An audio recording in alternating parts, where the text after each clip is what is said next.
সমান নাই, ঘন ঘন হয়তো ঘরে যেতে পারে না, মাকে দেখার স্বপ্ন থাকলে দেখতেও পাই না, বাপ ছেড়ে দিয়ে সে বসে আছে। অনেকে পরিবারকেও আনতে হয়তো পারেনি অর্থের অভাবে, অনেকে বাচ্চা বাচ্চা সন্তানকে রেখে দিয়ে পড়ে আছে।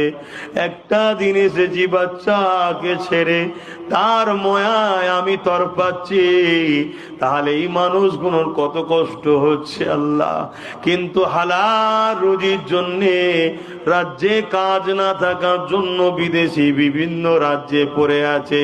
হে আল্লাহ, শুধু বেঙ্গালুরে নয়, আমার ভাইয়েরা বিভিন্ন রাজ্যে যে যেখানে আছে, সোশ্যাল মিডিয়ায় দূরে দূরে যে যেখান থেকে দেখছে, কেউ কাতারে বসে, কেউ আমেরিকায়, কেউ লন্ডনে, কেউ জাপানে, কেউ আরবে, কেউ দুবাইয়ে, যে যেখান থেকে বসে আমার ভালোবাসার ভাইগুলো দেখছে, আল্লাহ প্রত্যেকের জনম দুঃখিনী মা বাপের নিয়ে খায়াত ধারাজ করবেন আল্লাহ।